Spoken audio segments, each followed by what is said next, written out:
नमस्कार दोस्तों, स्वागत है आपके अपने YouTube चैनल टारगेट थॉट में और आप देख रहे हैं टारगेट थॉट की बेहतरीन दुनिया में। प्रिय साथियों, परम पूज्य बाबा साहब डॉक्टर भीमराव अंबेडकर जी ने कहा था कि मैं इस कारवां को बड़ी मुश्किल से खींचकर यहाँ तक लाया हूँ। अगर तुम इस कारवां को आगे तक नहीं ले जा सकते तो पीछे भी मत जाने देना। दोस्तों, आज हम लोग बात करने वाले हैं दो बहुजन नेताओं के बारे में। मित्रों, उत्तर प्रदेश जैसे बड़े राज्य में यह दोनों नेता मुख्यमंत्री का कार्यभार संभाल चुके हैं और आज की इस वीडियो में हम लोग जानेंगे कि इन दोनों नेताओं ने बहुजन समाज के महापुरुषों के मिशन को कितना आगे बढ़ाया और इस बहुजन समाज के लिए कौन कौन से कार्य किए हैं। तो दोस्तों, अगर आप हमारे चैनल पर नए हैं तो चैनल को सब्सक्राइब करके बेल आइकन जरूर प्रेस करें, जिससे कि हमारी हर आने वाली वीडियो का नोटिफिकेशन आप तक पहुंच सके। तो दोस्तों, आज के इस वीडियो में हम लोग बात करने वाले हैं आयरन लेडी बहन कुमारी मायावती जी के बारे में और साथ ही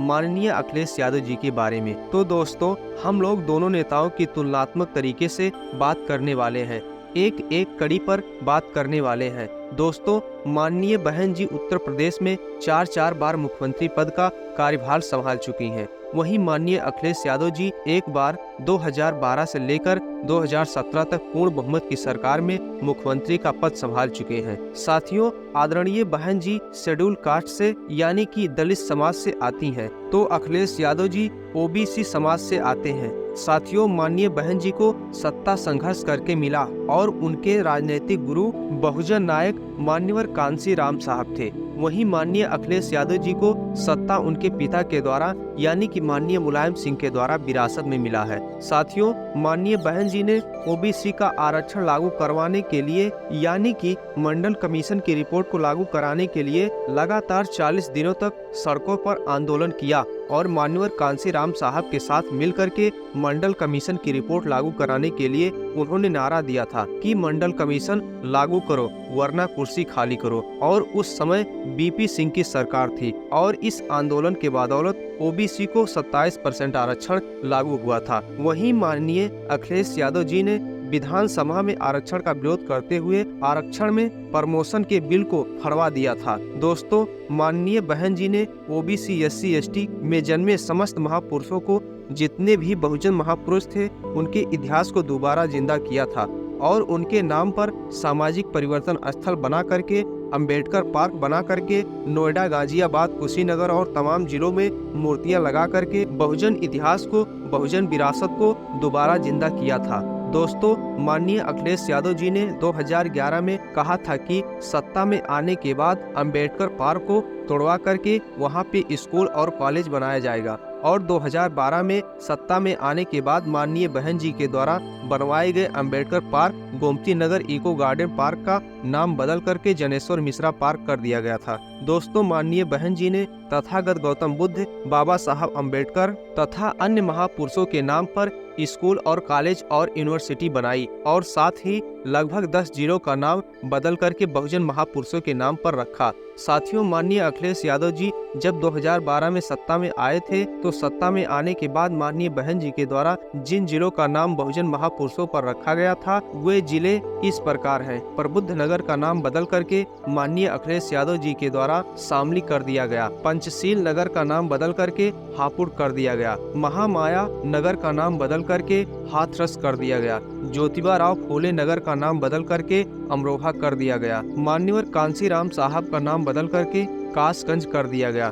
छत्रपति साहू जी महाराज का नाम बदल करके अमेठी कर दिया गया था। माता रमाबाई का नाम बदल करके कानपुर देहात कर दिया गया। वहीं पर संत शिरोमणि गुरु रविदास जी के नाम पर बहन जी ने संत शिरोमणि। साथियों, माननीय बहन जी के शासनकाल में दलितों के ऊपर हमला होना बंद हो गया था और गुंडे माफिया अंडरग्राउंड हो गए थे, जिसमें से राजा भैया जैसे माफिया के ऊपर पोटा यानी कि देशद्रोह लगा करके जेल में डाल दिया था। वहीं माननीय अखिलेश यादव जी ने अपनी पूर्ण बहुमत की सरकार, जिसमें उनको 224 सीटें आई थी, उसके बावजूद भी निर्दलीय विधायक राजा भैया को जेल से निकाल करके उनके ऊपर से पोटा यानी कि माननीय बहन जी के द्वारा देशद्रोह लगाया गया था, उस धारा को हटा करके जेल मंत्री बना दिया गया था। जबकि उस समय माननीय अखिलेश यादव जी को किसी भी निर्दलीय विधायक की जरूरत नहीं थी। 202 सीट पे पूर्ण बहुमत की सरकार बन गई थी और माननीय अखिलेश यादव जी के पास 224 विधायक थे।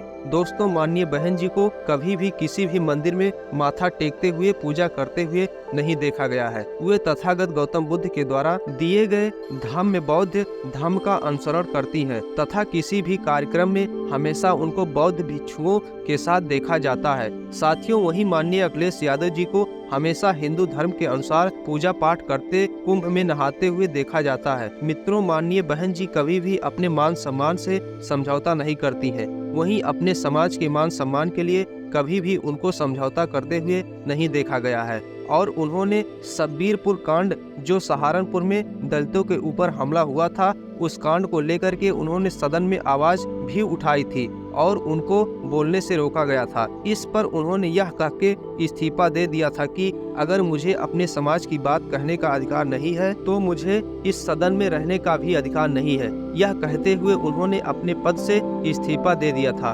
दोस्तों, वहीं माननीय अखिलेश यादव जी को देखा जाए तो 2017 में सत्ता से हटने के बाद नए मुख्यमंत्री माननीय योगी आदित्यनाथ जी के द्वारा उनके आवास का शुद्धिकरण करवाया गया था।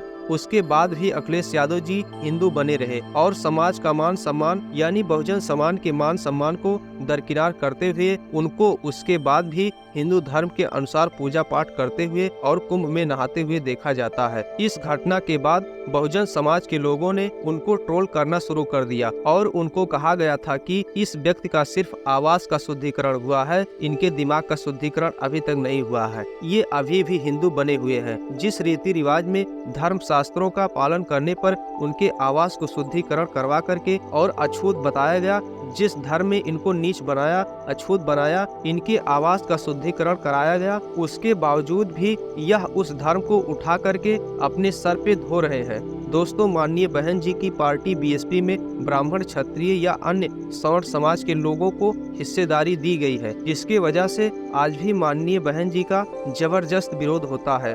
दोस्तों, वहीं माननीय अखिलेश यादव जी की पार्टी समाजवादी पार्टी में भी ब्राह्मण, क्षत्रिय और अन्य सवर्ण समाज के लोग पार्टी में हिस्सेदारी दी गई है, फिर भी उनका विरोध नहीं होता है। इसका कारण मुझे नहीं पता है। मित्रों, आप लोग कमेंट करके जरूर बताएं। साथियों, शासन और प्रशासन के मामले में कहा जाए तो माननीय बहन जी और अखिलेश यादव जी की तुलना किया जाएगा तो माननीय बहन जी कभी भी अव्वल दर्जे पर आएंगी, यानी कि नंबर 1 पर आएंगी। तो दोस्तों, ऐसी बहुत सी बातें हैं जो दोनों बहुजन नेताओं को अलग करती हैं तथा एक दूसरे के विचारधारा को अलग करती हैं। तो प्रिय साथियों, आप लोग कमेंट करके जरूर बताइएगा कि इन दोनों नेताओं में से बहुजन समाज के जितने भी बहुजन महापुरुष थे, उनकी विचारधारा को लेकर के कौन आगे चल रहा है। तो साथियों, वीडियो देखने के लिए आप सभी साथियों का बहुत बहुत धन्यवाद।